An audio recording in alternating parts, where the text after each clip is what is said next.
നാദാപുരത്ത് Ayurveda ആശുപത്രിയിലെത്തിയ പ്രായപൂർത്തിയാവാത്ത school വിദ്യാർത്ഥിനിക്ക് പീഡനമെന്ന് പരാതി. Doctor അറസ്റ്റിൽ. നാദാപുരം തലശ്ശേരി റോഡിൽ പ്രവർത്തിക്കുന്ന ഇഹാബ് ആശുപത്രിയിലെ ഡോക്ടറാണ് അറസ്റ്റിലായത്.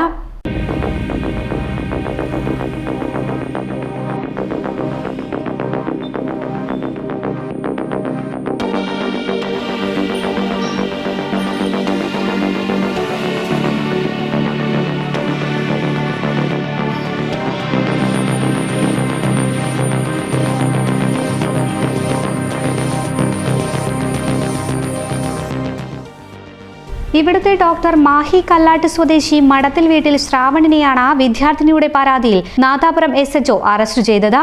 ജൂലൈ മാസം മാതാവിനൊപ്പം ആശുപത്രിയിലെത്തിയപ്പോൾ പ്രതി ലൈംഗികമായി പീഡിപ്പിച്ചെന്നാണ് വിദ്യാർത്ഥിനിയുടെ പരാതി.